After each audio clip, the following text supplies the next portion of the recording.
Hi అండి. నమస్తే అందరికీ. Welcome to our channel Anu seeds and meats. ఈరోజు పర్పుల్ కలర్ క్యాబేజీ ఫ్రై చేద్దాం అనుకుంటున్నానండి లంచ్‌లోకి. మనకి గ్రీన్ కలర్ క్యాబేజ్ తెలుసు కదా! అలానే ఇది ఆ టైప్‌లోనే వేరే కలర్ అండి పర్పుల్. ఇది చాలా మంచిదనమాట హెల్త్‌కి. ఇది ఫ్రై ఎలా చేయాలో నేను మీకు చూపిస్తాను.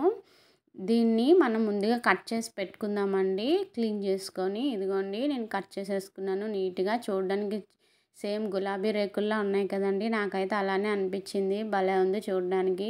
నేను ఆ ఫ్రై చేసుకోవడం కోసం 2 మీడియం సైజ్ ఆనియన్స్, కొంచెం కరివేపాకు కట్ చేసి తీసుకున్నానండి. అలానే 3 ఎండుమిర్చి, కొంచెం జీలకర్ర, ఆవాలు, ఒక ఎల్లుల్లి తీసుకున్నానండి. వీటిని ఇప్పుడు మనం ఫ్రై చేసేసుకుందాం. అవి నీట్‌గా క్లీన్ చేసేసుకొని, కట్ చేసేసుకొని పెట్టేసుకున్నానండి క్యాబేజ్‌ని. ఉప్పు నీళ్ళతో కడిగేసుకున్నాననమాట. నిల్వ ఉండడానికి కెమికల్స్ అవి వేస్తారు కదా! అందుకని ఉప్పు, పసుపు నీళ్ళతో కడిగేసుకొని, కట్ చేసేసుకొని పెట్టేసుకున్నాను. నాకైతే సేమ్ గులాబీ రేకుల్లాగా అనిపిస్తున్నాయండి.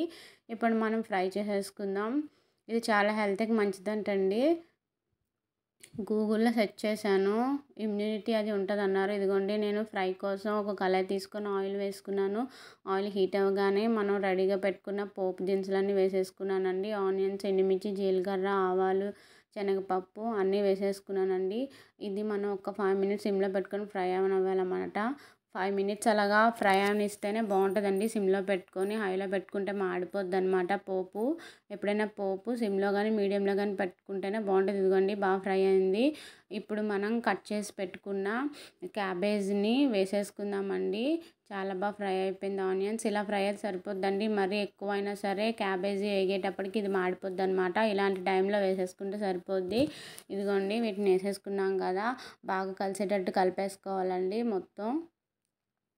మొత్తం కలిపేసుకొని ఒక 10-15 మినిట్స్ సిమ్‌లో పెట్టుకోవాలండి. సిమ్‌లో పెట్టుకొని మూత పెట్టుకొని కుక్ చేసుకోవాలన్నమాట. మొత్తం బాగా కలిపేసుకోవాలండి. మొత్తం అంతా ఆనియన్స్ అన్నీ దానికి పట్టేటట్టు బాగా కలిపేసుకొని ఒక 15 మినిట్స్ తర్వాత ఎగ్జాక్ట్‌గా 15 మినిట్స్‌కి నాకు ఇలా అయిందండి. ఆల్మోస్ట్ మొత్తం కుక్ అయిపోయింది. బాగా ఫ్రై అయిపోయిందనమాట. ఈ టైంలో మనం ఇప్పుడు సాల్ట్ వేసుకోవాలండి కొంచెం. లైట్‌గా సాల్ట్ వేసుకోవాలనమాట. నేను ఆల్రెడీ ఉప్పు, పసుపు నీళ్ళతో కడుక్కున్నాను కదా! కొంచెం ఉప్పు పట్టు ఉంటుందని కొంచెం తక్కువ వేసుకుంటున్నాను అనమాట. టేస్ట్ చూసుకొని వేద్దామని. కొంచెం సాల్ట్ వేసుకున్నాను. అలానే కొంచెం చిల్లీ పౌడర్ కూడా వేసుకోవాలండి. సాల్ట్ మొత్తం మిక్స్ అయ్యేలా కలిపేసుకోవాలి ఫస్ట్. అదంతా కలిసేలా కలిపేసుకొని అప్పుడు చిల్లీ పౌడర్ కూడా కొంచెం వేసుకోవాలండి.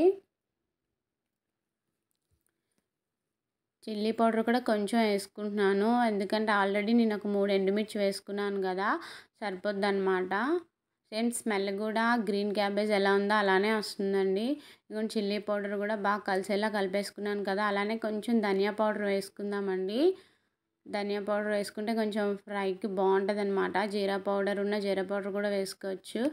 ధనియా పౌడర్ వేసుకుంటున్నాను. ధనియా పౌడర్ కూడా బాగా కలిసేలా కలిపేసుకోవాలండి.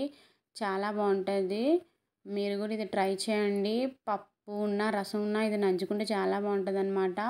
ఇలా ఇంక అయిపోయింది కదా! ఒక 5 మినిట్స్ మనం దీన్ని సిమ్‌లో పెట్టుకొని కుక్ చేసుకుంటే స్పైసెస్ అన్నీ స్మెల్ రాకుండా ఉంటాయండి. పచ్చివాసన రాకుండా. ఇదిగోండి ఇంకా కుక్ అయిపోయింది. 5 మినిట్స్ అలా ఉంచేసుకోవాలి. 5 మినిట్స్ ఇదిగోండి రెడీ అయిపోయింది. చాలా బాగుంటుంది. మీరు ట్రై చేయండి. థ్యాంక్ యూ ఫర్ వాచింగ్ అండి. Please subscribe to my channel.